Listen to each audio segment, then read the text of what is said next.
In Lesson 3.7, Optimization Problems, we'll begin using derivatives in order to solve problems that require us to choose the most efficient value from a given problem. We might use optimization in order to find the biggest, the smallest, the furthest, the closest, the most or least expensive, anything that requires the biggest or smallest value in order to solve a given problem. That is optimization. Now, sometimes we can do this by trial and error, but to do the most efficient method of optimization is going to require calculus and derivatives. Remember that thus far we've learned about critical numbers and how maxes and mins always occur at critical numbers. That's going to become a very, very important aspect of optimization.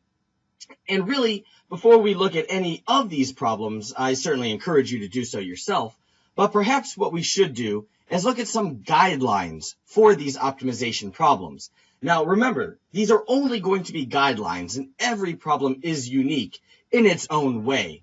But that being said, these are guidelines and could be helpful as we proceed throughout this lesson. So let's take a look at those guidelines now. So again, these are only guidelines that we're going to be running through here. They're pretty good guidelines and you can follow them for the most part for a good variety of optimization problems. Of course, our first step, as you see here, is to actually understand the problem. If we don't know what we're looking for, we're going to have a mighty difficult time trying to find it. So, read the problem, understand what it is that we have, understand what it is we want. That is step one. Step two is to simply write an equation, which we're going to call the primary equation, and that's an equation representing what it is that we're trying to optimize. If we're trying to find the largest area, then our primary equation should be an equation about the area. If we're trying to find the least cost of something, then our primary equation should be our cost equation. Once we have our primary equation written, what we need to do is sometimes follow that up with a secondary equation, because our third step is going to be to reduce our primary equation to one involving only one variable. How do we do that? Well, a lot of times we'll have to substitute in our secondary equation. Our secondary equation is usually an equation that represents something that we're given in the problem. Maybe we're told the perimeter of the rectangle that we're trying to find the greatest area of.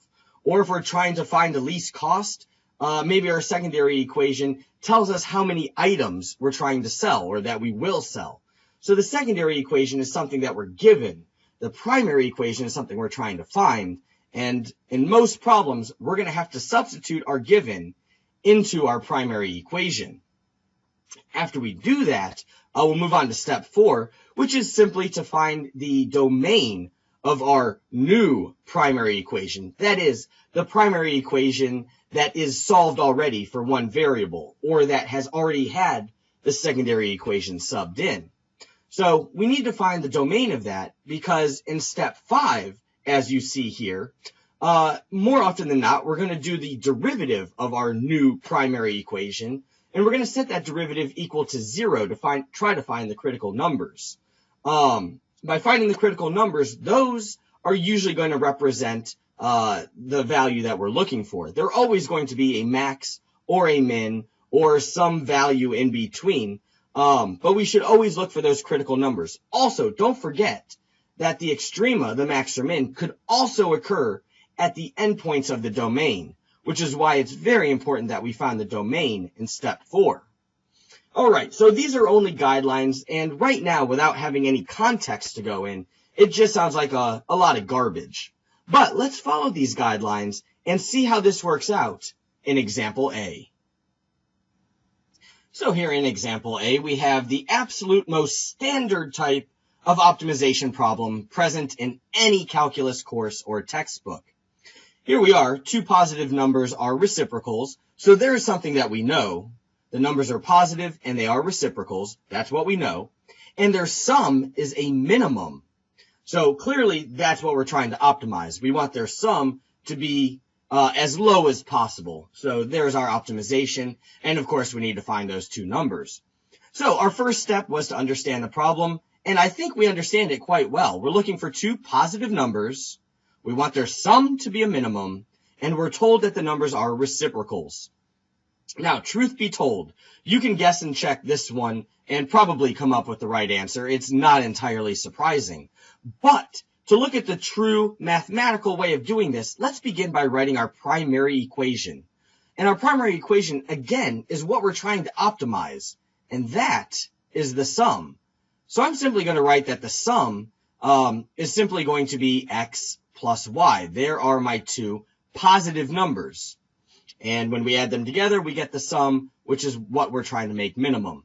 Now, let's go ahead and write a secondary equation right quick. What do we know about these two positive numbers? What are we given? What are we told? We're told that the numbers are reciprocals. So all I really need to write here is some mathematical way of saying that one is the reciprocal of the other. And there we go. There's my primary. There's my secondary equation. So far, so good. My third step in the guidelines for optimization is to solve my primary equation so that it's in terms of one variable.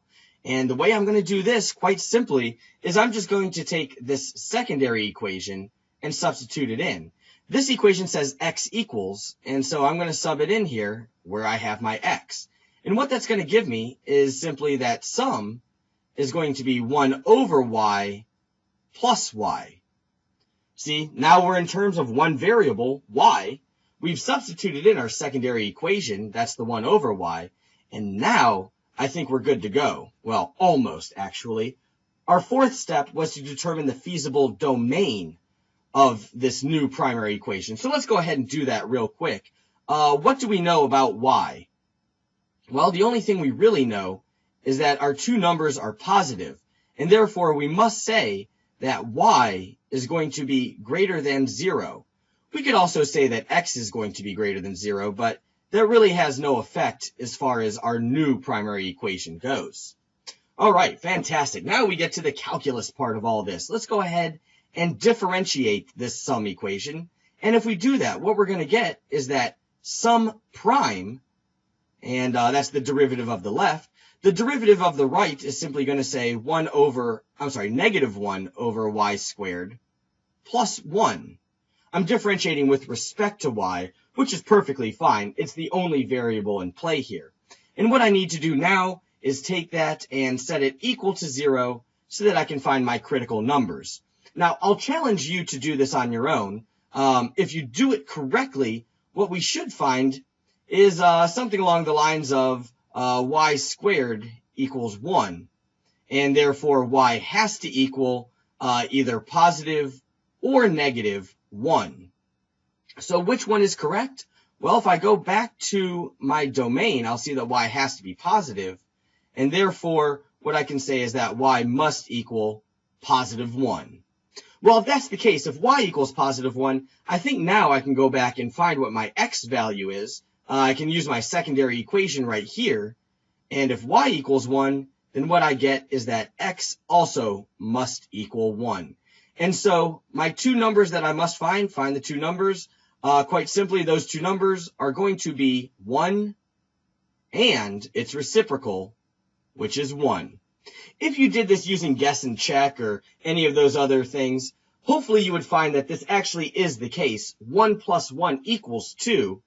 And if I choose any other positive number and its reciprocal, when I add them together, I'll have a number that's greater than 2. So 1 and 1 are the two numbers I'm looking for.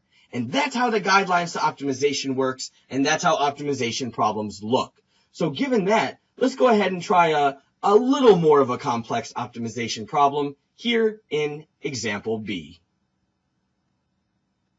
Example B is an optimization problem in which we're trying to find a point on the coordinate plane that's closest to the graph that's given here.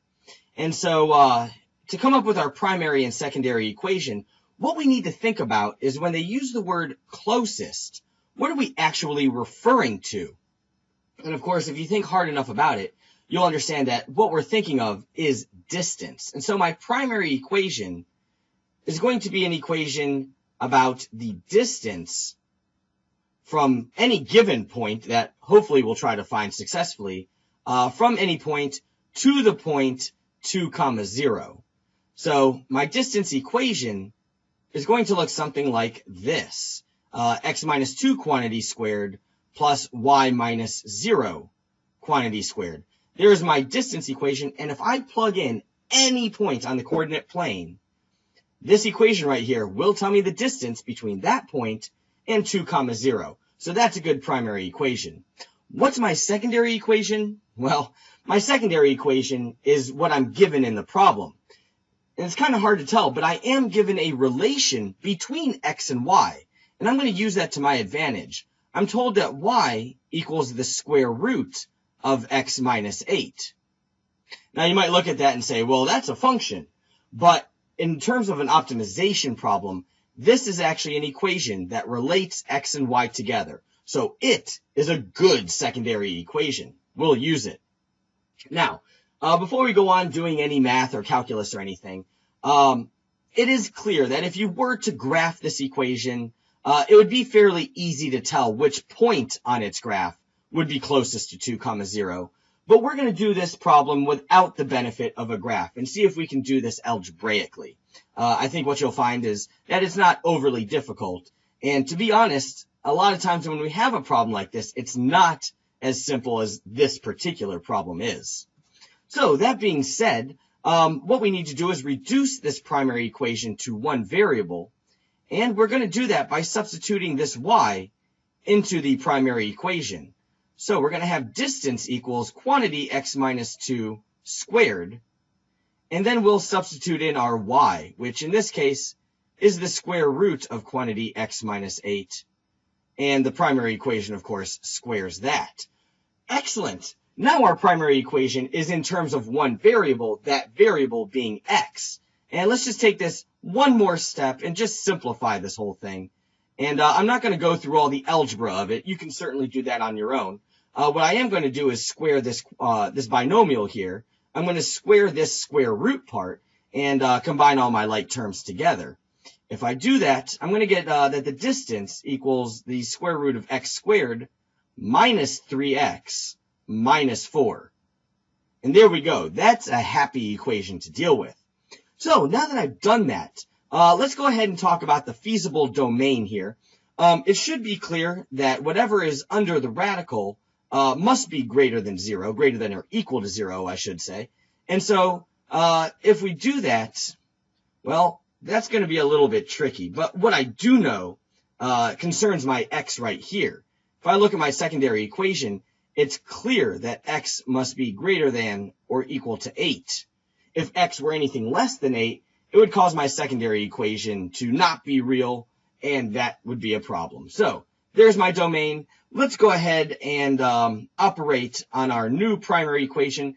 What I'm going to do is go ahead and differentiate this, but I'm going to do a little trick here. I'm not going to differentiate the entire square root part of it. All I'm going to do is differentiate the internal part of the square root.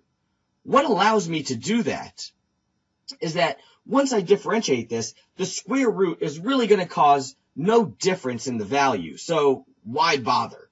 If I can optimize the inside part of the square root, then I've optimized the entire distance. That being said, if you want to differentiate the square root, go right ahead. You'll be fine, but don't forget about the chain rule. Fantastic. So I've differentiated the inside part of the square root. If I set that equal to 0, what I will find is that x is 3/2. That's going to be my critical number. Now, what's the problem with x equals 3/2? Go back to the feasible domain. Is x equals 3/2 even possible in this problem? And hopefully you can tell that, no, it's not. So let's not even bother with that. What critical values do I have left? The derivative always exists, so I don't have anywhere that it doesn't exist, but what I do have is the endpoint of a function, and I'm going to use that endpoint, x equals 8, to see what happens. If I take that x equals 8 and plug it into my distance equation, my original primary equation here, or rather my new primary equation, however you want to go about it, what we're going to find is if I plug 8 in here, my distance 64 minus 24 minus 4 is going to be something. It is a distance. All right, well, actually, it looks like my distance is going to be the square root of 36. And so my distance is 6. Is that the closest that I can get?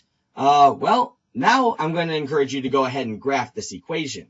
And what you're going to get is something along the lines of this right here. It's a standard square root function, but it begins where x equals 8. And we're trying to find the point that's closest to this point right here, 2, 0. And clearly the point that is closest is going to be the point 8, 0. So that's how all this works. I tried differentiating to find some critical numbers, couldn't find any that were in the domain, so I just went back to the domain and used the endpoints of it. And that did give me the correct answer, so that's pretty fantastic. But I tell you what, as I said earlier, this was a really, really easy distance from a point to a graph kind of problem. So before we move on to example C, let's take a look at one more made up distance from point to graph type of problem and see how this one works out for you. Let me draw it up for you right here. This new made up problem is almost exactly the same as the example we just did, except for two things. We're trying to find the point on the graph of this new function that's f of x equals quantity x plus 1 squared. That's going to be our new graph. And we're going to try to find the point on that graph that's closest to the point 5, 3. Now this time, I encourage you to go ahead and graph it before you start. And you'll see that there is no obvious answer to this problem. We actually do need to use calculus to do this one. And that being said, I now encourage you to pause the video and try this on your own. You can use example B as a model. Now, if you don't want to try it on your own, or you've already tried and you're back now, let's go ahead and run through this rather quickly. Because this problem is much the same as the last one, it shouldn't take us as long to do, although it is a little bit more complex perhaps. Our distance equation this time is going to be from any point on the coordinate plane to the point 5, 3. So our distance equation is going to look like this. Our secondary equation, just like before, is going to be the relation they give us between x and y. So it's going to look something like that. Fantastic. Well, if I want to do my primary equation, I want to break that down so it's in terms of one variable. All I'm going to do is take this x plus 1 quantity squared and put it right in here for y. Now, I'm going to skip a lot of the math because this math you should be able to do on your own. But if I square this quantity x minus 5, and I square this quantity x plus 1, subtract 3 from it and square that, it's a whole big mess. You should be able to do it on your own. And what you should come up with is x to the 4th power plus 4x cubed plus x squared. And actually, there's more, minus 18x plus 29. Boy, that was a bear, but hopefully you were able to get to this point. If not, go back, try it again, see where you made some errors, and that's what we should end up with. Now, let's talk about the domain real quick. The domain of quantity x plus 1 squared, well, our domain is actually going to be x can be a member of the set of all real numbers. So we don't have endpoints to our domain. That could be good or bad. We'll see in a moment. But if we go ahead and differentiate the internal part of this square root function, of course, we'll have 4x cubed plus 12x squared plus 2x minus 18. That's what we're going to get. And, of course, what I need to do is set that equal to 0 so I can try to find my critical numbers. Now, this does factor. As ugly as it is, it does factor. Of course, there's a million ways you can go about trying to find out where this equals 0. One of which is you could simply graph this derivative and see where it crosses the x-axis. As for me, I'm going to go ahead and factor because that's what I like to do a whole lot. So I can factor 2 out of everything. If I do that, I'm left with the quantity x minus 1 and then the quantity 2x squared plus 8x plus 9. That's going to be my factoring. And of course, if I want to set that equal to 0, clearly I will have x equals 1, and I will have whatever makes this equal to 0, which if you work it out, There are some values that make that equal 0, but they're not real numbers, so I can't really do much with them.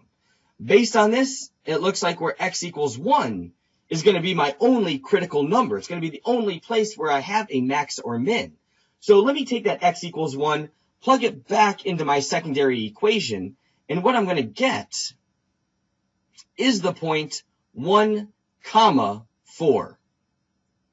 Believe it or not, 1, 4 is the point on the graph that is closest to the point 5, 3. Go ahead, look back at your graph that I told you to do earlier. Look at the point 1, 4. It's certainly on our original graph, and it actually is the point on the graph that is closest to 5, 3. So using calculus, we have solved this optimization problem. Fun and exciting. Good times. Anyway, with that, let's go ahead and take a look at an actual example of how we can use these optimization problems to do something more than just look at graphs and reciprocals. In example C, we're going to look at a volume problem, the volume of a solid that appears to be somewhat like a pill. Let's go ahead and take a look at that now. Now, in example C, we're going to form a solid simply by taking a right circular cylinder, perhaps one that looks something like this, and attaching to the ends of it 2 hemispheres. So we're going to get a solid that looks more or less like that. I referenced a pill before we got to this example, and maybe you can see how that does look more or less pill-shaped. Now, we're told that the volume of this solid is 12 cubic centimeters, and what we're trying to do is to minimize the surface area. So, for our primary equation, we want to look at that surface area, since that is what we're trying to minimize. And how are we going to find the surface area of this pill? Well, it's quite simply the lateral area of the cylinder, and that would simply be 2 pi r times h. And then we need to add the surface area of the 2 hemispheres. Now, let's be honest. 2 hemispheres make a whole sphere, so let's just use the surface area of an entire sphere, which is 4 pi r squared. So there is our primary equation dealing with surface area. We should also include a secondary equation here, and that's not going to be too difficult. We're told that the volume of this whole thing is 12 cubic centimeters. Now, this is quite interesting because there is no V in our primary equation. So where am I going to plug in this 12 cubic centimeters? Well, tell you what is the volume of this, algebraically speaking? And of course, the volume of this is just going to be the volume of the cylinder, which is pi r squared h, plus the volume of the 2 hemispheres together, which is 4/3 pi r cubed. That's going to be our volume. That's going to be what equals 12. So that's a much happier secondary equation than simply saying V equals 12. Great, so far so good. Now what I need to do is get this primary equation in terms of one variable, and that's going to be a problem. Do I want to get it in terms of R's, or do I want to get it in terms of H's? That's a tricky situation here, but I tell you what, I could plug my secondary equation into one of those variables if I could solve my secondary equation for either R or H. Well, looking at my secondary equation, solving for R would be torturous. There's an R squared and an R cubed. Could we solve for R? Yes, it could be done. But I think maybe it would be a better idea to simply solve for H. And actually, that's not going to be bad at all, because it's just going to be 12 minus the area of the spheres, or sphere rather, divided by our pi r squared. Notice how I got from here to here. It wasn't too difficult. So now that I know, now that I have H in terms of R, what I can do is take this and plug it in for that H there. And what that's going to do is give me a new secondary equation. And this is going to be ugly. It's going to say 2 pi r multiplied by this ugly H that I found. 12 minus 4/3 pi r cubed all over pi r squared. Hideous, but it does work. And then, of course, I need to add the 4 pi r squared. Good news. Go ahead, take a few minutes and simplify this ridiculousness, And what you'll find is that the surface area, after we simplify this, is actually nothing more than 24 over r, that's not too bad, plus our 4/3 pi r squared. That is a lot easier to deal with than this surface area equation. So good stuff there. At this point, I'm going to pause and talk about our domain. Our domain is simply going to be that r, the radius, must be positive. Could be 0, although I'm not quite sure how that would look if we had a radius of 0. But we have that as part of our domain, and also our height must be greater than or equal to 0. We can't have a negative height here. That wouldn't make sense. So, great. We have our domain. We have our new surface area equation. And if we go ahead and differentiate this, surface area prime, as I'll call it, what we'll end up with is negative 24 over r squared. And when we differentiate this part, we're simply going to get 8/3 pi r.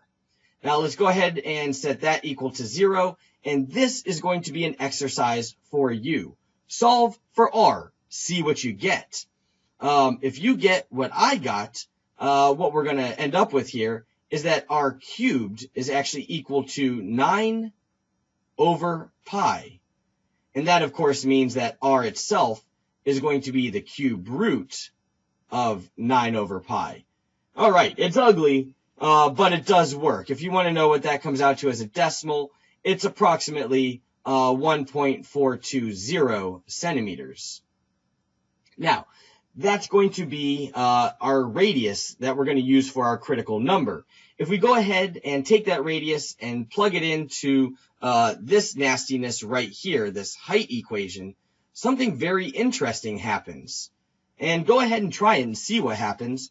If we have radius equals the cube root of 9 over pi, what you're actually going to find is that the height equals 0.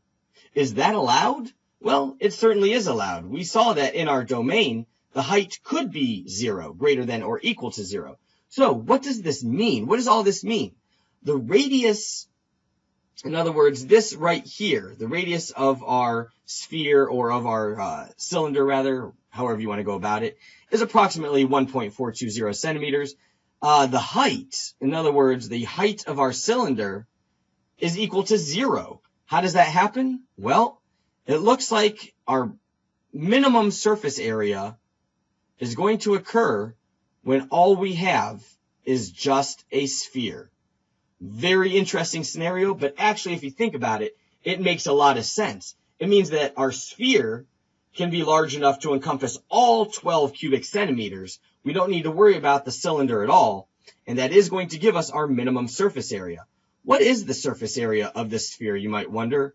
Well, take your radius, take your height, plug it into the surface area formula here, and what you'll find is that we get a surface area of about 25.347 square centimeters. And that is the case, that is the truth here. And a lot of times this does happen. You'll see that as you work on your assignment, that sometimes the largest rectangle is just a square, and the largest area, or rather the shape that gives us the largest area for its perimeter is just a circle. I'm talking a lot of stuff here. You'll see it for yourself when you work on the assignment. And with that, let's take a look at one last example and look at what ends up being a rather theoretical example here, but a good one nonetheless. In our last example, we're given that we have a semicircle of radius r, and we're trying to find the dimensions of the largest rectangle that can be inscribed within that semicircle. So without loss of generality, let me go ahead and draw a graph here of a semicircle with radius r. Perhaps it'll look something like this. Actually, it'll probably look more like a circle than this garbage that I've drawn, but hopefully you get the point here.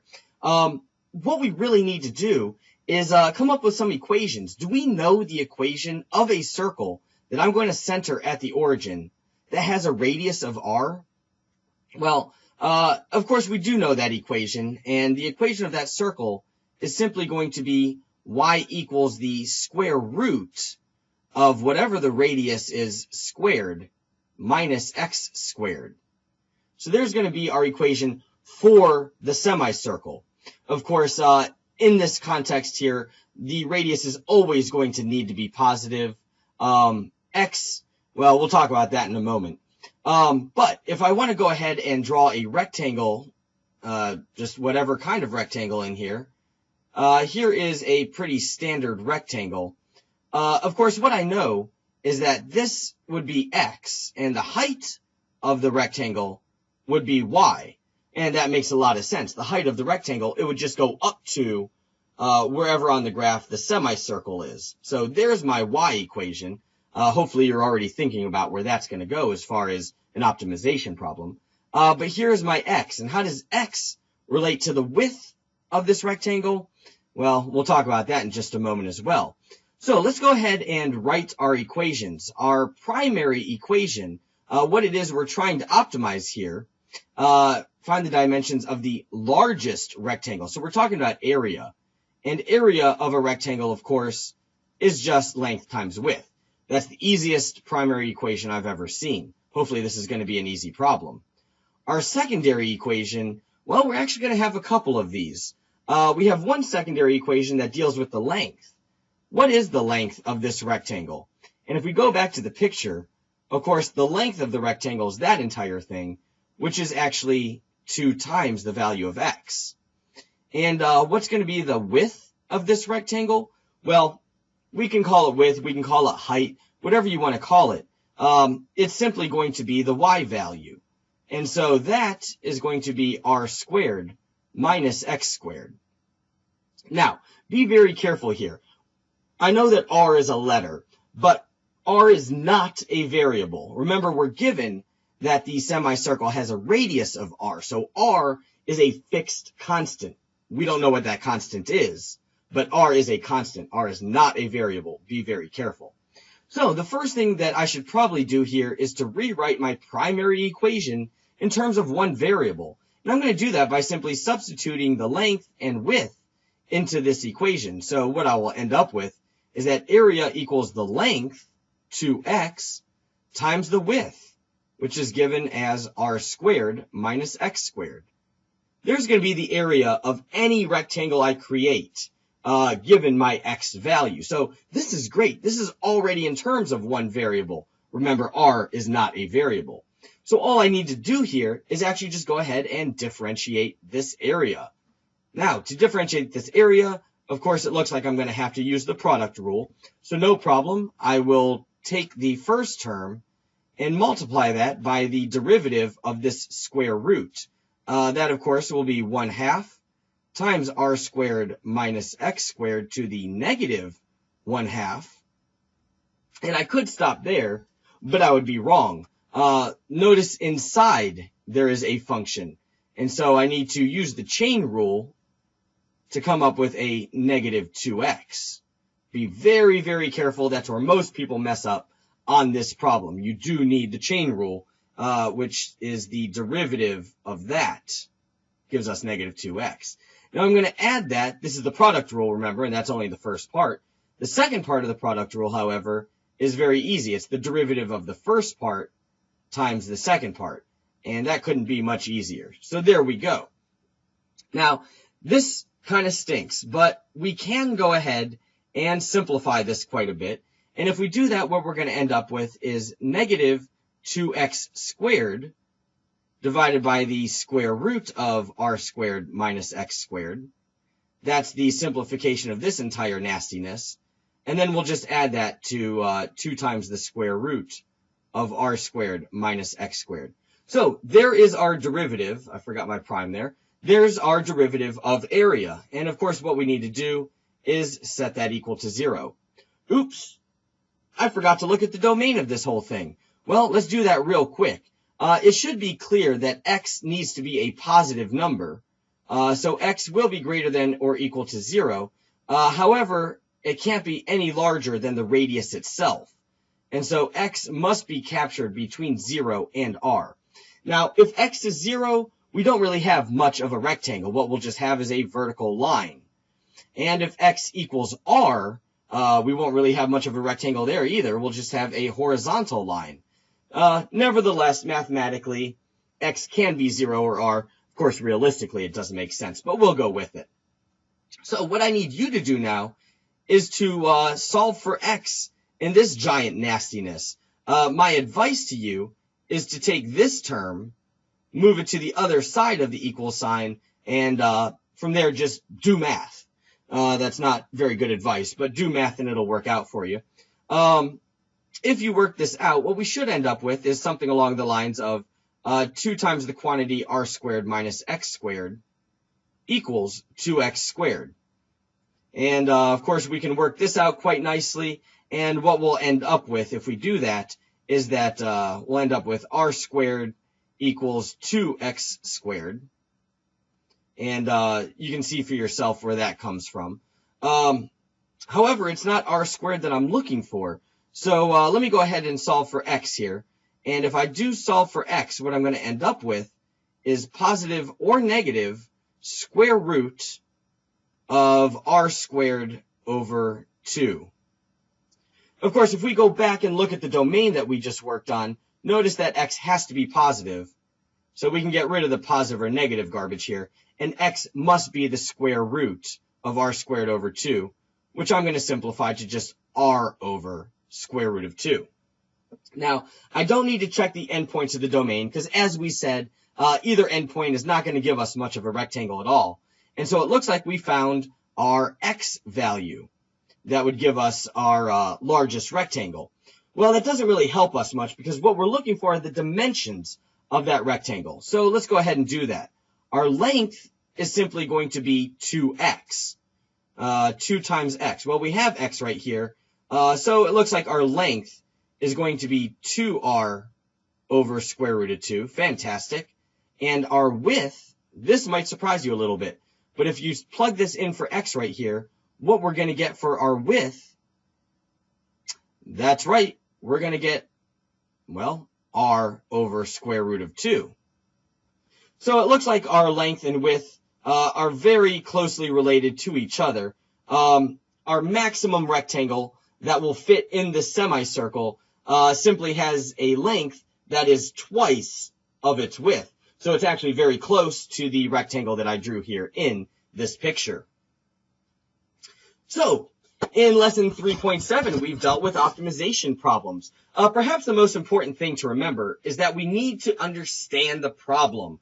Only through understanding the problem can we come up with a primary and secondary equation. The primary equation, of course, being the equation relating the quantity we're trying to optimize. In our last example, we were looking for the largest rectangle, so we were optimizing the area. Secondary equation is just an equation relating stuff that were given in the problem. And then all we had to do was most times plug our secondary equation into our primary equation and just do math from there. Don't forget to take a look at the domain. The domain is very important. And in fact, in example B, there were no critical numbers. So we had to look at the domain to find our correct answer. So we did that. Remember that when you're doing these problems, when you think you have found your final answer, go back and read the problem again just to verify that you have actually answered it at all. In the last example we did, if we stopped when we found x, we wouldn't have really answered the question. The question was asking for the dimensions of a rectangle, and x was not a dimension. So always be careful. Reread the problem 2, 3, 5, 10 times if that's what it takes to understand it and to answer it.